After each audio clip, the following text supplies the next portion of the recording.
Bismillahirrahmanirrahim. Assalamualaikum warahmatullahi wabarakatuh. Alhamdulillahirabbil alamin. Wa asyhadu an la ilaha illallah wahdahu la syarika lah. Syahadatan tanfa'u man qalaha yawma liqa'ih. Wa asyhadu anna nabiyyana wa sayyidana Muhammadan 'abduhu wa rasuluh.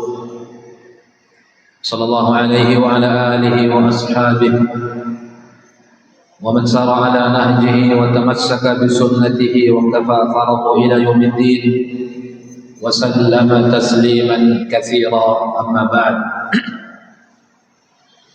Allahumma 'allimna ma yanfa'una wanfa'na bima 'allamtana. Allahumma shrah bil ilmi sudurana wa nawwir qulubana وصحب أجسادنا إنك على كل شيء قدير.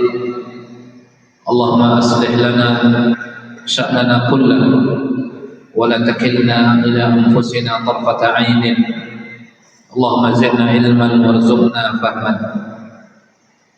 Hadirin hadirat, kaum muslimin kaum muslimat, jemaah salat zuhur yang dimuliakan oleh Allah Tabaraka wa Ta'ala. Tiada kata yang pantas kita ucapkan melainkan kata-kata yang menunjukkan kita seorang hamba yang selalu memuji Allah Tabaraka wa Ta'ala atas limpahan nikmat karunia yang senantiasa dicurahkan kepada kita semua. Kalaulah bukan karena curahan nikmat yang Allah berikan kepada kita, maka kita tidak akan mampu melakukan sekecil apapun perbuatan yang ingin kita lakukan. La haula wala quwwata illa billah. Alhamdulillah, ketika Allah berikan kepada kita anugerah, kita mampu datang ke masjid, melangkahkan kaki kita, meninggalkan kesibukan-kesibukan kita. Ini merupakan anugerah petunjuk yang selalu diberikan oleh Allah Tabaraka wa Ta'ala. Kita berdoa kepada Allah Tabaraka wa Ta'ala, setiap langkah yang kita langkahkan datang ke masjid yang kita cintai ini dinilai sebuah ibadah yang dengannya diberatkan timbangan-timbangan kebaikan kita oleh Allah Tabaraka wa Ta'ala. Salawat dan salam tercurahkan kepada Rasulullah sallallahu alaihi wasallam, curahkan salam salam untuk keluarga Nabi, seluruh para sahabatnya ridwanullahi alaihim ajma'in, wa man tabi'ahum bi ihsanin ila yaumiddin. Saudara-saudariku yang dimuliakan oleh Allah Tabaraka wa Ta'ala, ketika Allah Tabaraka wa Ta'ala menciptakan ciptaan-ciptaannya, karena Allah adalah Sang Pencipta, Rabbuna huwal khaliq, Rabb kita yang menciptakan segala sesuatu, dan Rabb kita yang menakdirkan segala sesuatu. Allah menciptakan ciptaan-ciptaan apapun yang diinginkan oleh Allah, dan Allah jadikan sebagian ciptaan dibanding sebagian yang memiliki keutamaan-keutamaan dan keunggulan-keunggulan. Hukum ciptaan-ciptaan Allah semuanya sama pada asalnya. Namun Allah berkeinginan sebagian ciptaan itu Allah lebihkan. Allah titipkan di dalamnya ada kelebihan. Allah titipkan di dalamnya ada keutamaan. Karena Allah memiliki sifat fa'alul lima yurid. Allah mengkehendaki apapun yang dikehendaki oleh Allah Tabaraka wa Ta'ala. Allah melakukan apapun yang diinginkan oleh Allah Tabaraka wa Ta'ala, sehingga sebagian ciptaan-ciptaan yang Allah ciptakan, sebagiannya Allah utamakan daripada sebagiannya. Allah mengutamakan sebagian tempat dari sebagiannya. Allah mengutamakan sebagian waktu dari sebagiannya. Tempat dan waktu kedua-duanya ciptaan Allah. Tempat dan waktu kedua-duanya ciptaan Allah, dan Allah jadikan sebagian tempat itu memiliki nilai-nilai keistimewaan, memiliki nilai-nilai keutamaan, sebagaimana pada waktu juga Allah tetapkan demikian. Allah jadikan sebagian waktu itu lebih utama daripada sebagiannya.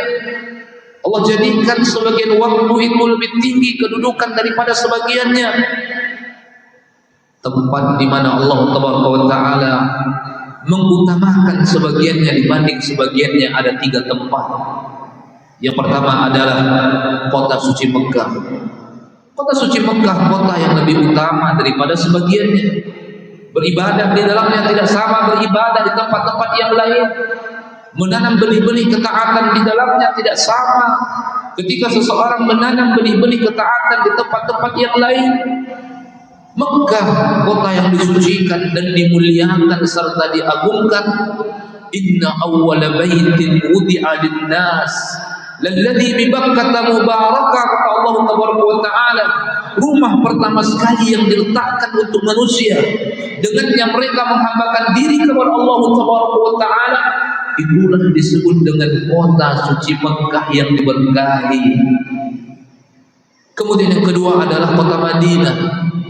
Kota Madinah, Nabi mengatakan al-Madinatu haramun ma baina lambataiha, dari batas satu batas ke batas yang lain dijadikan kota itu haram, suci oleh Nabi sallallahu alaihi wasallam.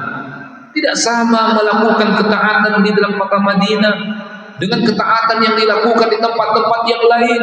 Diutamakan orang-orang yang melakukan ketaatan di dalam kota Madinah, ditinggikan pahalanya, ditinggikan kebaikannya, sehingga salat di Masjid Nabawi akan dilipat gandakan sampai 1000 bahkan lebih, karena tempat itu diinginkan oleh Allah Taala lebih diutamakan dibanding tempat-tempat yang lain. Kemudian yang ketiga adalah Baitul Maqdis. Baitul Maqdis, tempat yang juga dimuliakan, mesti kita muliakan dan mesti kita hormati. Apa kata Allah Taala? Subhanalladzi asra bi 'abdihi lailan minal masjidil haram ilal masjidil aqsa alladzi barakna haulah. Masjidil Aqsa yang telah kami berkahi sekeliling-sekelilingnya, kata Allah Taala, dan kita mendoakan semoga Baitul Maqdis Allah kembalikan kepada kaum muslimin. Semoga Baitul Maqdis Allah kembalikan kepada kaum muslimin. 3 tempat ini ma'asyal muslimin dimuliakan dan diutamakan dibanding tempat-tempat yang lain. Begitu juga dengan waktu, begitu juga dengan masa. Ada waktu yang diutamakan sebagiannya dibanding sebagiannya. Ada waktu yang memiliki kelebihan sebagiannya dibanding sebagiannya. Salah satu contohnya ma'asyal muslimin bulan Ramadan yang baru beberapa bulan meninggalkan kita. Bulan Ramadan, bulan yang dimuliakan, bulan Ramadan, bulan yang diagungkan, yang disyariatkan di dalamnya berpuasa bagi kaum muslimin, yang beribadah di dalamnya ditinggikan dan diutamakan keutamaannya oleh Allah Taala.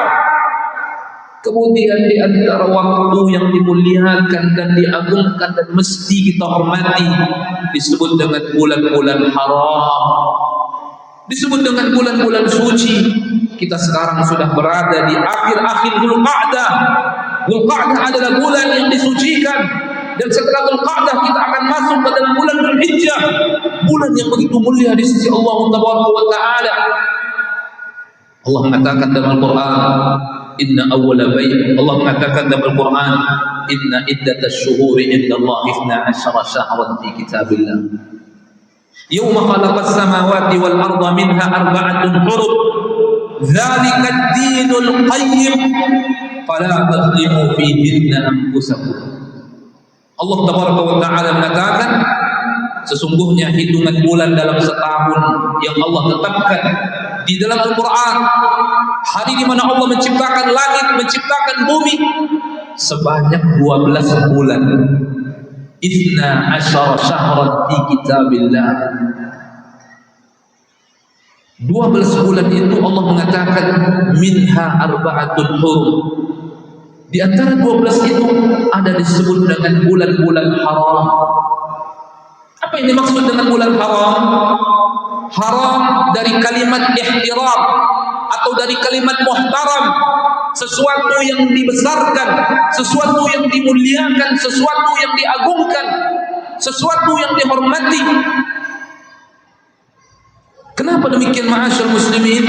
Karena bulan haram adalah bulan yang diagungkan dengan ketaatan-ketaatan, dengan amal-amal kebajikan yang dilakukan oleh seorang muslim kepada Rabbnya, meningkatkan ketakwaan, amal saleh kepada Allah Tabaraka wa Ta'ala. Allah Tabaraka wa Ta'ala mengatakan zalikad dinul qayyim, itulah agama yang lurus, agama yang kuat. Maka disebutkan dan disandarkan dari kaum salaf, kana salafuna salih, kaum salaf di masa dahulu mereka menghidupkan 4 bulan itu dengan ibadah, dengan memperbanyak membaca Al-Quran, bahkan yasumunahu, mereka berpuasa di bulan-bulan itu semuanya. Mereka berpuasa di bulan Dzulqa'dah, mereka berpuasa di bulan Dzulhijjah, mereka berpuasa di bulan Muharram, mereka berpuasa di bulan Rajab. Kenapa demikian? Karena begitu cara kita mengagungkan dan memuliakan bulan-bulan haram. Minha arba'atul hurum, di antara 12 bulan yang Allah tetapkan itu ada 4 bulan yang disebutkan dengan bulan-bulan haram, bulan yang disucikan dan dimuliakan. Maka mari kita perbanyak melaksanakan ibadah di hari-hari yang mulia ini ma'asyar muslimin. Dan puncak hari itu adalah di awal Zulhijjah sampai kepada 10 Zulhijjah. Di antara ibadah yang begitu mulia yang bisa dilakukan adalah ibadah udhiyah. Berikan pengorbanan kita kepada Rabbuna Jalla wa'ala. Nabi SAW setiap tahunnya tidak pernah meninggalkan udhiyah. Nabi SAW tidak pernah meninggalkan penyembelihan. Bahkan dari kalangan Hanafiyah mengatakan berpendapat bahwa udhiyah adalah kewajiban, dan para ulama yang dan banyak dari kalangan para ulama yang mengikutinya. Kenapa demikian ma'asyar muslimin? Karena Nabi tidak pernah meninggalkan udhiyah. Kita mengetahui bahwa terkadang Nabi memiliki harta, terkadang Nabi tidak memiliki harta, tapi yang namanya udhiyah, berkorban, tidak pernah ditinggalkan oleh Nabi SAW. Karena itu merupakan tanda seseorang mau berkorban, tanda seseorang menanamkan kecintaannya, melaksanakan perintah Rabbnya, dan sekaligus itu merupakan bentuk rasa syukur seorang hamba dari banyaknya nikmat yang Allah berikan. Dan ibadah udhiyah itu ketika Allah perintahkan kepada Nabi, Allah ikat bahwa Nabi begitu banyak Allah berikan nikmat. Apa kata Allah Tabaraka wa Ta'ala? Inna a'tainakal kautsar. Wahai Muhammad, kami telah memberikan kepadamu, al-kautsar. Al-kautsar, ulama mufassirun menafsirkan ada 2 makna. Yang pertama adalah al-kautsar artinya nikmat yang begitu banyak dan melimpah. Kami berikan kepadamu wahai Muhammad nikmat yang begitu banyak dan melimpah yang Allah berkahi. Yang kedua makna daripada Al-Kautsar adalah sungai yang mengalir di surga. Kami berikan kepadamu wahai Muhammad sungai yang mengalir di surga, yang dari sungai itu mengalir airnya sampai ke telaga Nabi SAW. Manapun penafsiran dari kalangan para ulama, baik yang pertama atau yang kedua, intinya itu adalah nikmat, menunjukkan bagaimana nikmat begitu banyak Allah berikan kepada Nabi, anugerah begitu banyak Allah berikan kepada Nabi.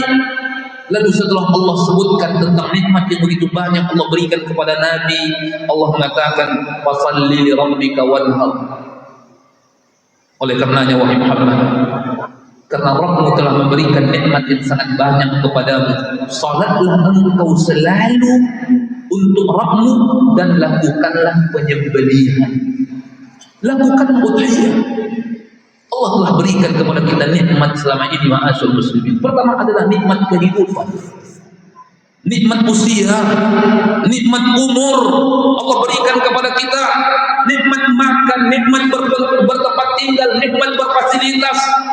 rezeki, dengan itu kita bisa hidup dan menafkahi keluarga kita dan anak-anak kita, memenuhi kebutuhan-kebutuhan mereka. Ini nikmat tidak putus-putusnya Allah berikan. Mana tanda di mana kita berterima kasih, bersyukur kepada Allah Taala? Lakukan penyembelihan sebagaimana yang Allah perintahkan. Fasholli li rabbika wanhar. Salatlah selalu engkau untuk Tuhanmu, menghadapkan wajahmu kepada Rabbmu, dan lakukan penyembelihan. Lakukan penyembelihan.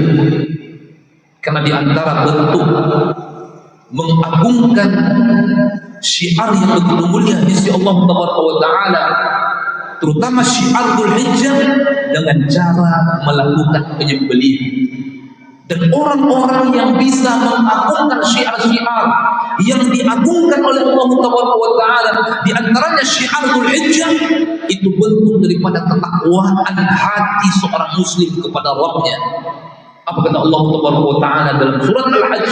Zalika wa man yu'azzim sya'airallahi fa innaha min taqwal qulub. Demikianlah barang siapa yang mengagungkan syiar-syiar Allah, itulah bertanda ketakwaan hati, kata Allah Taala. Begitu juga ibadah-ibadah yang lain, ma'asyiral muslimin. Begitu nanti masuk ayyam al-Dzulhijjah, perbanyaklah takbir, berzikir, tahlil kepada Allah Tabaraka wa Ta'ala. Di masa-masa dahulu, ma'asyiral muslimin, kata para ulama, kaum muslimin tidak merasa asing ketika dikumandangkan surat takbir, ketika diucapkan surat takbir di pasar, di jalan, di rumah. Tapi di masa sekarang, orang sekedar mengenal takbir di malam hari raya, di hari raya. Padahal dari awal-awal Dzulhijjah, takbir secara mutlak sudah dianjurkan dan diperintahkan oleh Nabi SAW. Tapi seakan-akan sunnatut takbir di masa sekarang menjadi sunnah yang begitu asing di tengah-tengah kaum muslimin. Sebagian para ulama mengatakan, ka'anna hadhihi sunnah syai'un munkar, seakan-akan sunnah ini adalah sesuatu yang mungkar, padahal dia merupakan sunnah yang dianjurkan oleh Nabi SAW. Bertahlil, bertahmid, bertakbir kepada Allah Taala di ayyam Dzulhijjah, di hari-hari Dzulhijjah, merupakan bagian daripada sunnah yang telah dilakukan oleh Nabi SAW dan dilakukan oleh kaum salaf. Mudah-mudahan Allah Taala membimbing kita di ilmu dan amal di atas sunnah-sunnah Nabi SAW. Wa akhiru da'wana alhamdulillahirabbil alamin. Assalamualaikum warahmatullahi wabarakatuh.